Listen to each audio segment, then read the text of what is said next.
Bom Alô, dia, Pedro, tudo bom? Boa continua com tarde. problema meu Boa tarde, tudo microfone? bem? Como é que Continua, funciona? Rovar. E acho que da última vez que o Pedro esteve aqui, deu a mesma coisa. Parece que é Culpa é minha. quando o Pedro vem. Eu vou sair totalmente aqui, tirar a câmera, tudo, e vou desligar o computador e ligar de novo. Aí você já Ou começa com o Pedro. você tá com o mic? Se tira o mic, vai com. Já, Dri, eu sei, eu não sou assim tão imbecil. Já tirei o Então mic, tá pus de bom. novo, já desliguei, já saí. Já faz de novo. Então tá Agora bom, já foi vai. nada. Eu vou sair de tudo, vou desligar o computador e entrar com a câmera de novo. Não sei se tem a ver com isso. Aí vocês tentam aí. Um beijo. O Rovai já volta, então, e a gente vai seguindo aqui na nossa live de hoje. Pedro, você conseguiu ver alguma coisa aí que está rolando agora na CPI, no depoimento do Dominguete, que ele exibiu um Eu estava áudio? vendo agora na UOL, um pouquinho. E o que você achou? Ele levou um áudio do Luiz Miranda, ele que é ex-cabo da PM, foi negociar em Brasília a venda de vacina, tá tudo muito estranho, não? A impressão que eu tenho, também aquela história que a Folha entrou de $1 por vacina, tudo isso tem cheiro estranho, porque essa gente que o país está enfrentando, são esse que a gente pode chamar, grosso modo, de agentes do bolsonarismo, eles não têm nenhum limite ético, né? Eles não acreditam na democracia, acham que as formas de disputa vale qualquer regra. São absolutamente amorais, não é gente desprovida de qualquer caráter e tal. Então é totalmente possível eles infiltrarem mesmo, eles plantarem testemunhas, plantarem histórias para jogar fumaça. Por exemplo, o caso da Covaxin, pelo que eu li na mídia, eu não vi o processo. Para poder ter uma opinião mais abalizada, teria que ler o processo. Mas aquele caso, pelo que eu li, ele é um caso grave. O contrato foi realizado por um valor muitíssimo superior ao preço praticado pela empresa. A empresa justificou que era uma forma de compensar o subpreço que ela cobra na Índia, o que é uma desculpa fraca e injustificável face a grande distância. Uma coisa é você cobrasse o dobro, mas cobrar, eu vi de 700% a 1000%, dependendo de como você vê, não tem justificativa para isso, né? E pior, a forma de contratação tem todos os sinais de ser um contrato corrupto, porque não seguiu as orientações da EGU, não realizou nem a tomada de preço, a verificação de preço, nem justificou por que não fez a tomada de preço, a justificativa de preço, não justificou a qualidade do produto, ou seja, nenhum dos documentos que deveriam necessariamente preceder o contrato foram produzidos e nem seguiu as orientações da própria AGU. Então, o que houve ali, mesmo que não tenha se realizado a compra não se realizou por uma circunstância alheia à vontade dos envolvidos. Então, nós temos aí uma tentativa, um crime tentado, e um crime grave, um crime de peculato, talvez organização criminosa. Quer dizer, você tem crimes aí graves, né? E eu acho que a intenção dessa história toda é jogar fumaça sobre esse fato, é ficar. E a CPI, como é um órgão que tem errado um pouco nessa coisa do circo, tem algumas vezes ido para o circo com muita facilidade. Ontem lá, aquele conflito do presidente da CPI com o Toron, com o advogado criminalista, me deu a impressão que esse presidente não tem o menor preparo para estar no lugar que ele está. Ele comprou uma briga besta, foi agressivo, descortês com quem estava depondo e com o advogado. Desnecessariamente, ilegalmente, ele cometeu crime ali, né, crime de abuso de poder, não se pode tratar advogado assim. O Toron foi muito gentil, poderia ter dado voz de prisão para ele lá. É algo que as pessoas não sabem, mas o crime em flagrante pode levar a voz de prisão, ia ser uma confusão. Ele foi muito gentil, né? Então, e aí se resolveu, mas de qualquer forma ele mostrou um absoluto despreparo para estar na função que está. Não tem experiência, não tem traquejo, não tem temperança, né? Não sabe conduzir a coisa do jeito que deve. Então ele está propiciando essa falta de competência dele para o exercício da função, de umas horas que a CPI vai para o circo, que é ruim para os trabalhos da CPI, E, por outro lado, que aconteça esse tipo de situação, de plantarem, que é coisa que um bom investigador não deixa acontecer, que é plantar testemunha. Quadrilha, quando age assim. Planta testemunha, planta história. O melhor modo de você desfazer uma investigação é você dispersar o objeto. Investigação boa é que tem objeto preciso. Eu quero investigar isso aqui. Ó. Você começa a dispersar o objeto, não se investiga nada. Então, a CPI, que se você for fazer um balance do que foi apresentado até agora, ela é positivo, são muitos documentos, muitos depoimentos importantes, tem se perdido. No moralismo, no papo bobo. Não tem crime pior do que matar gente. Vamos ser ponto aqui, ó. Não tem crime pior que matar gente. Eu vi um meme, esses meninos tem que fazer, fica criando memes, são gozados, né? Na internet, né? Ele falava que no Brasil Hitler não seria culpabilizado, só seria culpabilizado se os trens que levavam judeu para Auschwitz fossem superfaturados. Quer dizer, você vai matar judeu em Auschwitz, dane-se. Né? Quer dizer, assim, a gente precisa restabelecer um pouco vamos dizer, de dignidade na forma de ver a realidade. Quer dizer, matar gente é muito pior que qualquer corrupção. Né?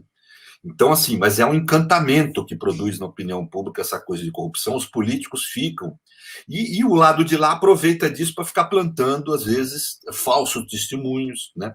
Ficar plantando falsos depoimentos. Esse sujeito que está depondo aí tem que ser investigado o que ele falou, e se ele estiver mentindo, não pode deixar de punir, porque não se pode brincar assim com uma investigação tão séria quanto essa. Né? Não se pode querer utilizar. E tem mais, tem que fazer ele entregar quem é que pôs ele lá para falar. Ou o que ele falou é verdade, se apura, né? Porque o que ele apresentou de gravação não é nada, não existe ele no plano criminal. Aliás, só para se investigar quem é que plantou ele nessa jogada. Só para te dar uma atualizada, o Luiz Miranda estaria dizendo ali no cafezinho tal, que o áudio é sobre luvas e não sobre vacina. Que eles conversavam sobre vender luvas no Walmart e tal, porque ele fala de Walmart, você ouviu o áudio, né? Sim, ouvi. Se quiser, a gente até põe de novo, se você não ouviu. Ele fala de Walmart, de grandes lojas, era meio estranho mesmo ser alguma coisa relacionada à vacina. Não tem nada a ver com vacina, nem nada a ver com governo. Isso é venda para grandes atacadistas, na época em que havia carência de produtos. Né? Vocês lembram disso, né? Então, é evidente que isso não tem nada a ver. Isso é coisa plantada. Eu tenho vivência. Ele está dizendo aqui, o Aziz acabou de falar que o Miranda explicou para ele que está indo na polícia levar o áudio original e que o áudio é de 2020. Ok. Eu acho que tem que fazer isso mesmo, mostrar que é falso. Só que daí não pode ficar nisso. Tem que prender. Não, tem que prender o cara, tem que fazer ele dizer quem é que pôs ele lá. Agora é uma linha de investigação. Agora, o que está faltando nesse país? Por incrível que pareça, Polícia Federal e Ministério Público, né? Que nos governos progressistas eram extremamente agressivos em relação aos governos. Eu me lembro de uma declaração de um delegado, dada em off na época, mas que se apresentava como delegado, dizendo que se o ministro da Justiça viesse querer saber da investigação que ele estava tocando, ele daria voz de prisão em flagrante contra o ministro da Justiça. Chegou a afirmar isso, né? Ou seja, era um nível de agressividade em relação ao governo dessas corporações imenso. Hoje estão que nem carneiro, prevaricando, não fazendo o que devem fazer, não investigando. A PF tinha que começar a investigar hoje essa testemunha, hoje. E investigar com rigor, né? Veja, foram fazer uma busca e apreensão aí de outro assunto lá do Flávio Bolsonaro. Havia uma ordem para prender todos os equipamentos eletrônicos dele, esqueceram de levar o celular dele. No caso do Lula, levaram o iPad do neto do Lula. Quer dizer, ou seja, o que nós estamos vendo, e é importante nós progressistas marcarmos isso e não esquecermos que o meu problema é esse. O pessoal daqui a um tempo ganha eleição, passa aí 2, 3 mandatos, se não ganhar a próxima, ganha a eleição, e aí esquece do que aconteceu. Nós temos que lembrar que essas carreiras estão demonstrando que elas não são neutras. Elas não são técnicas e profissionais como deveriam ser. Elas são politizadas e têm um grande bolsão de extrema-direita dentro delas, agindo em favor de interesses político-partidários, agindo na disputa de poder, que é coisa que nunca deveriam fazer, né? Uma excessiva politização. Então, esse tipo de coisa nós temos que estar observando, porque o correto era onde a PF anunciou que vai abrir inquérito. A Maite Azevedo está dizendo, precisa fazer um corte dessa fala do doutor Pedro, precisa sim fazer um corte. Eu acabei de passar isso daqui para fazer uma matéria agora, Pedro. É muito, muito, muito importante o que você está falando. Não, mas, cara, eu estou te falando, porque, veja, isso aí é para quem acompanha o andamento do sistema de justiça, como eu, que estudo, inclusive academicamente, tem um grupo de estudo do CNPq sobre isso, coordeno um grupo de estudo sobre isso. Quem acompanha o cotidiano é de estarrecer o nível de comprometimento da Polícia Federal com o governo. Ontem ela anuncia, senhores, ela anuncia ontem que vai abrir um inquérito. Isso tinha que estar aberto na primeira notícia. Nos tempos do governo Lula, Dilma, qualquer notinha de site gerava investigação. Como que não abriram investigação ainda sobre esse caso? Está matando gente todo dia. Pelo amor de Deus. Que compromisso tem a Polícia Federal com a lei, com a Constituição e com a sociedade brasileira? Tem compromisso com o bolsonarismo, é o que está demonstrando. Nós precisamos reformar a Polícia Federal. Se o Lula ganhar, tem que ser a primeira medida dele. Reformar profundamente. Mudar a estrutura.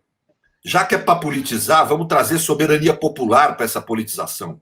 Quem é eleito tem que nomear tudo e controlar tudo, então. Porque o que ocorre é que quem controla tudo sempre é a direita. Quando a esquerda é eleita, a Polícia Federal usa da sua autonomia para ir contra a esquerda. Mas não tem uma atitude isenta em relação aos partidos. É uma Polícia Federal de direita, que tem posição política partidária. É a única explicação que se pode ter pela profunda inação. Nós estamos quanto tempo de CPI? Quantas matérias de jornal falando das coisas? E só ontem foram falar em abrir inquérito, agora que já sumiu prova, agora que as testemunhas já estão sumidas ou preparadas, agora que já se articulou o discurso de defesa, ela vai iniciar a investigação. Se fosse no tempo do PT, já estava todo mundo preso. Vamos ser objetivo aqui. Já estava todo mundo preso aí, pô. Eles prendiam primeiro para perguntar depois. Então, esse tipo de conduta não isenta da Polícia Federal está colocando a Polícia Federal num papel de compromisso moral com o homicídio em massa que está vendo no Brasil, quando essa pandemia. Ela está conectando com essa política negacionista, com essa política de imunidade de rebanho que leva à morte de pessoas. E está conectando com esse tipo de prática corrupta no Ministério da Saúde sem investigar. Então, esse tipo de situação é gravíssima. É gravíssima que nós temos no país. Nós temos um governo que tem praticado políticas criminosas e uma polícia que se nega a investigá-lo, porque tem interesses e são conectados com eles, são ligados a esse governo no plano político partidário, que é vedado pela Constituição. Portanto, a sociedade tem que reagir a isso. E nós progressistas, se chegarmos ao governo, temos que parar com ingenuidade, temos que fazer um grande projeto de reforma nessas estruturas de investigação. Se é para politizar, que politize com a soberania popular, que é a forma legítima da democracia. Que o sujeito eleito nomeie. Parar com essa história de muita carreira, muito concurso, que isso parece que não funcionou para a democracia brasileira. Nós precisamos adotar um modelo mais americano, anglo-saxão, onde você tem ou eleição ou escolha política. Porque daí pelo menos fica claro o jogo. Quem é eleito tem poder de nomeação. Quem é eleito comanda. Porque o jogo posto hoje na nossa Constituição é de que seria uma carreira estável e isenta. Só que não tem isenção. Tem estabilidade, autonomia e usa isso para estabelecer um Estado autárquico não controlado pela soberania popular. Onde quem é eleito não tem poder sobre essas coisas. Ou seja, se tira poder do povo para dar poder para meia dúzia de fascista que ocupa cargo público. Isso não tem sentido. Nós não podemos admitir isso numa democracia constitucional. Então, é importante a gente aprender com o que está acontecendo. Tem gente morrendo. Uma coisa, tem muitos países do mundo que erraram durante a pandemia, mas nenhum país agiu dolosamente. Nenhum governo de país nenhum agiu dolosamente, querendo produzir morte, como está ocorrendo aqui no Brasil. E a Polícia Federal inativa. O povo morrendo e a Polícia Federal não fazendo nada. Vejam a diferença em relação aos governos progressistas. E depois falam que agiram de acordo com a lei, querendo combater a corrupção. Não, queriam atacar os governos progressistas. O discurso da corrupção era só um discurso, um motivo. alegado para poder fazer um combate político. Vejam como estão inativos hoje. Tem gente morrendo e eles não estão fazendo nada. Não honram o salário que ganham.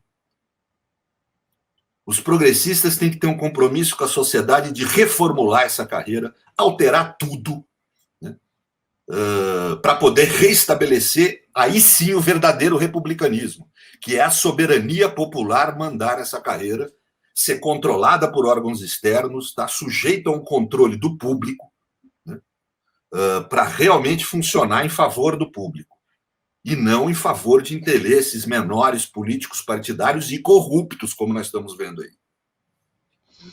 O Pedro, falando um pouco do fato político de hoje, que é esse depoimento, você acha que houve aí uma operação de contra-informação com tática militar? Parece ser uma daquelas coisas dos esquemas de arapongas que eles enfiam para construir narrativas, para transformar tudo num grande lodaçal, sabendo que se acontecer alguma coisa, eles vão ser julgados pela justiça militar. Esse cara é cabo. Se ele fez alguma, ele vai ser... O Pazuello é militar da ativa. O outro tenente-coronel lá, vai ser julgado tudo pela polícia militar. Óbvio que eu não tenho como saber se o cara é plantado, senão eu estou falando que tem que investigar. Não, a gente está conversando só a partir de... Agora, a impressão, o cheiro que dá é isso. O cheiro, tem cheiro de milícia, isso, vamos ser objetivo. Então, é cheiro de milícia com polícia, né? Organização criminosa incrustada dentro da estrutura policial do Estado, né? E vai saber se não estão chegando nas Forças Armadas, nessa altura. Porque está havendo cada vez mais um conluio entre milícias e Forças Armadas. Então, não sei. Mas eu estou dizendo... Pedro, o tenente-coronel era um dos caras que estava negociando, segundo a acusação. O Pazuello teria sido informado no domingo pelo Luiz Miranda e sai na terça do governo. O Pazuello, depois disso, poderia ter dito, estou saindo desse governo, e ele chegou a insinuar, as pessoas esquecem. Mas não sei se tu te recordas que quando ele sai, ele fala em pichulé. Ele fala, estão querendo levar pichulé, eu prefiro sair. E saiu. Só que depois ele volta com um carneirinho, vai para discurso com Bolsonaro, se comporta na CPI como um soldado do governo.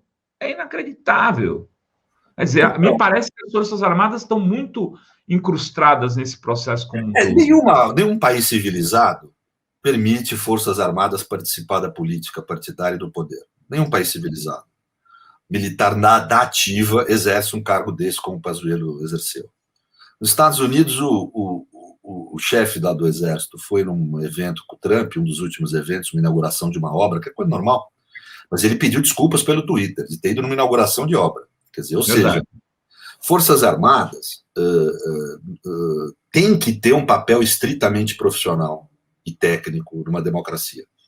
Por uma regra muito simples, quem porta a arma não pode participar da decisão quanto a usá-la. É um controle, um mecanismo de controle que a democracia tem. Quem decide quanto ao uso da arma não é quem a porta, né?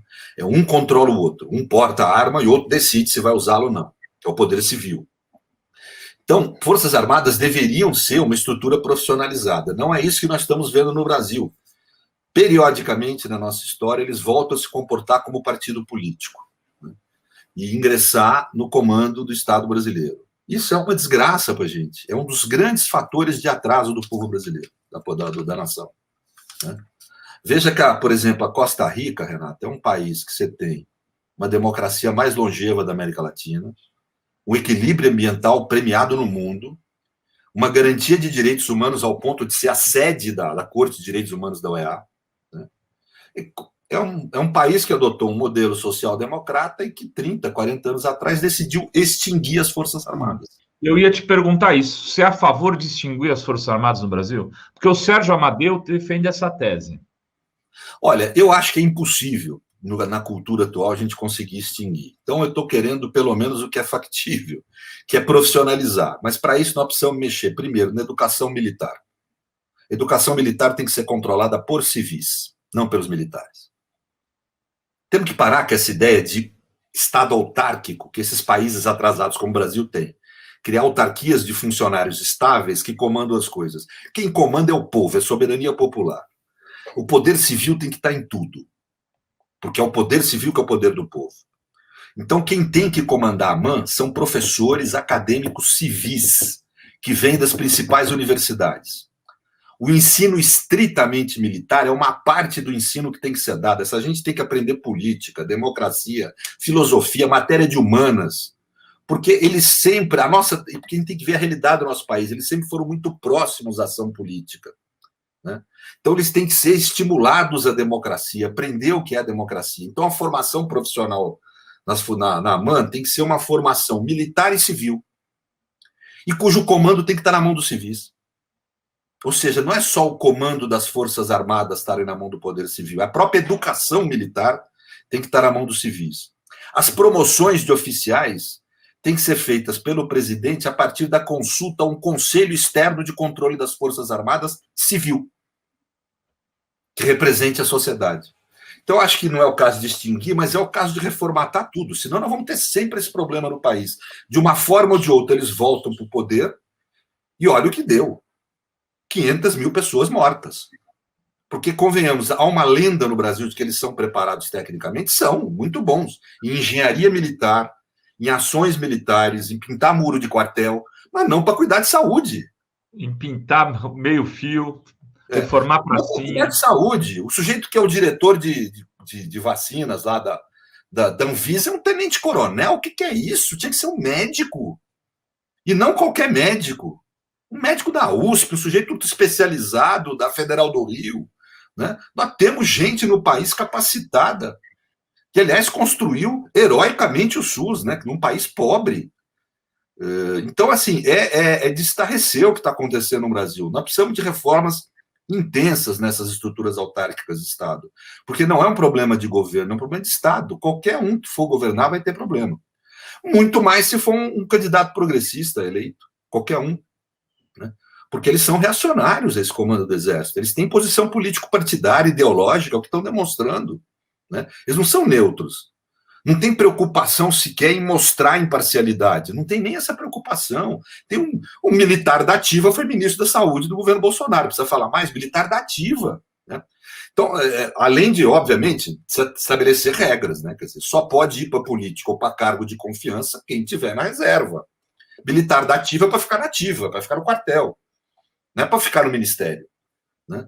Então, essas coisas precisam mudar. Assim. Agora, você vai falar, pô, mas não é viável nem isso. Tá bom, então vai ser sempre esse atraso. São essas coisas, quando a gente reclama do atraso do país, no sentido cultural, econômico, no desenvolvimento do nosso capitalismo, um capitalismo subdesenvolvido, etc., é por causa dessas coisas. Enquanto nós não mudarmos isso, é pobreza, é morte, é sofrimento, é dor para a maior parte da população. São essas coisas que nós precisamos mudar. Alguém vai precisar mudar, em algum momento. Senão esse país não vai para frente, senão vai ser sempre a história. Se você pegar os bilhões de pessoas que viveram no Brasil desde 1500, vamos dizer assim, elas só conheceram a vida como dor, a maioria delas, como dor, humilhação, doença, morte. Essa que é a realidade da imensa maioria dos seres vivos que foram chamados de brasileiros nesses últimos 500 anos. Né? Vai continuar assim se a gente não mudar esse tipo de coisa.